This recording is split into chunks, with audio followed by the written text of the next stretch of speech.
ए भैया ए गुरु बहन देवादिदेव महादेव महेश्वर शिव के अपन गुरु मान के अपने पति देव को समझावती और प्रार्थना करती। कैसे? झुरा झुरा पवनावा हो डोले, शिव के असनावा हो डोले।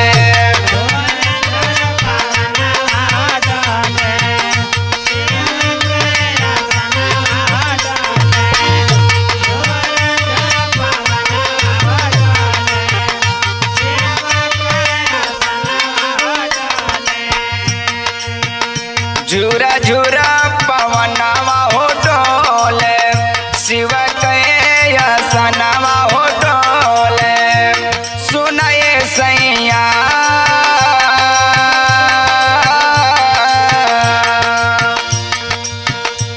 सुनाए सैया शिव के भजनिया लगवा गावेला हो राम। सुनाए सैया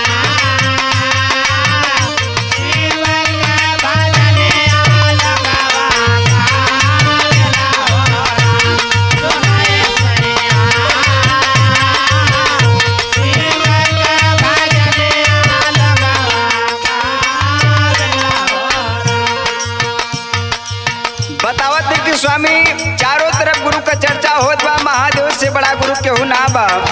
एक प्रार्थना करती। ब्रह्मा के जनली हो पिया, विष्णु के जनली हो।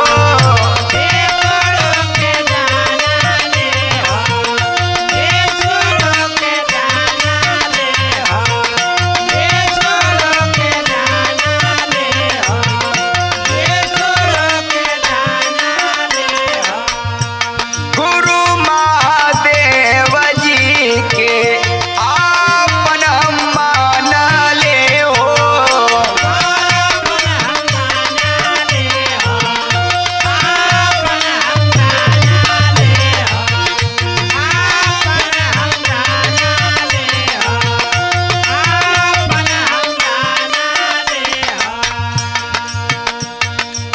सारा जहनवा हो पूजे, गुरु के चरणवा हो पूजे। सारा जहनवा पूजे, गुरु के चरणवा पूजे।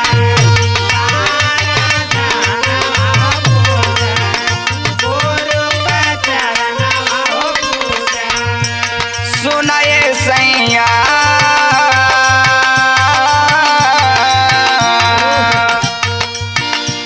सुनाए सैया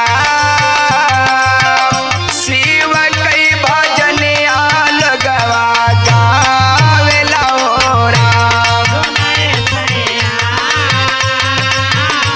शिव के भजनिया लगवा गावेला हो राम।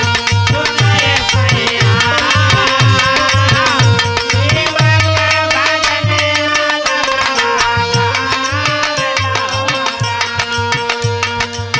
बतावत है कि ब्रह्मा के जनली गुरु, विष्णु के जनली, लेकिन महादेव के जोने से अपन गुरु मल्ली स्वामी जीवन धन्य हो गल।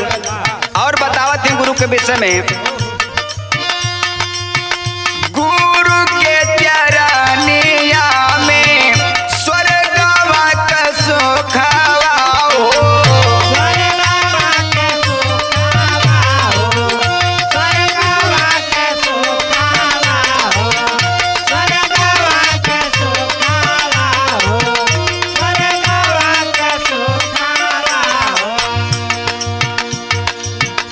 जेकरा पर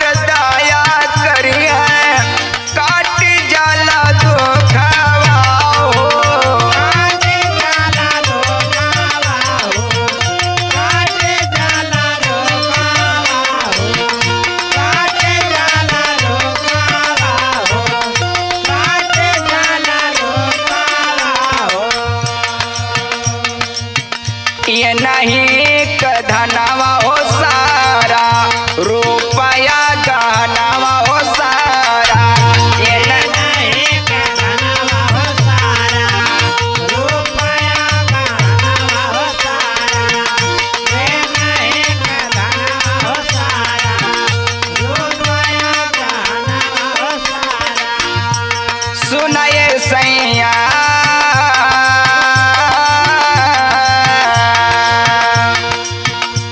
सुनाए सैया शिव कई भजन लगवा गावेला हो राम।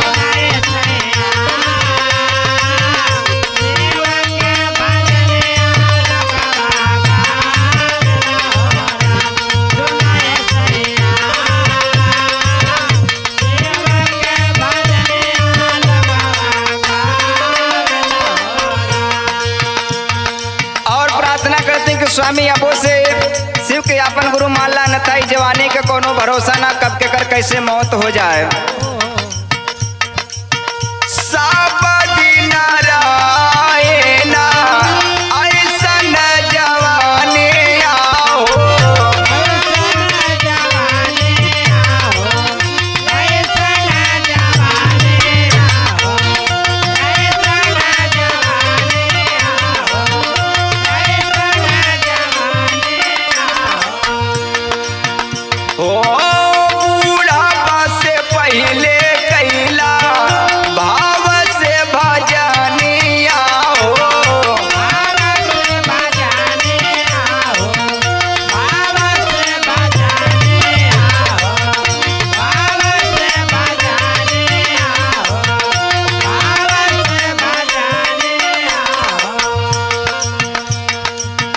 हियरे में मथुरा हो काशी हियरे में शिव अविनाशी।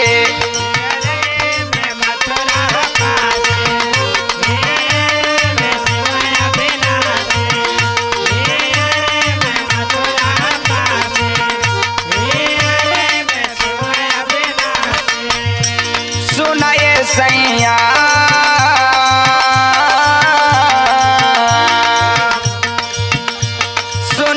सैया शिव कई भजनिया लगवा गावेला हो राम।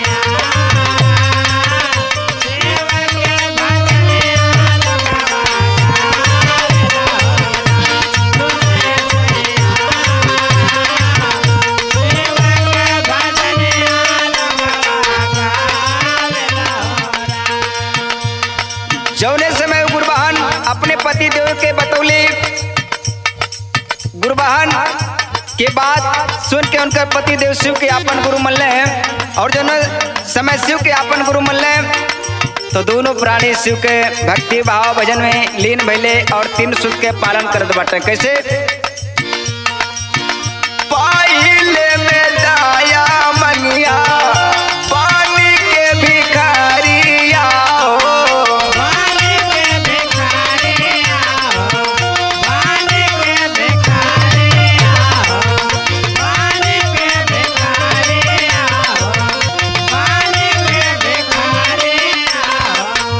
दूसरे में चर्चा करिया गाँव घर सहारिया हो गाँव घर सहारिया हो गाँव घर सहारिया हो गाँव घर सहारिया हो गाँव घर सहारिया हो।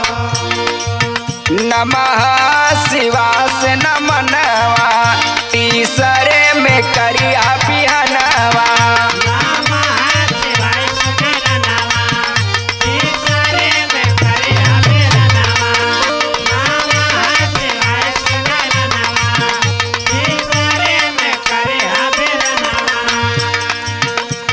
सुनाए सैया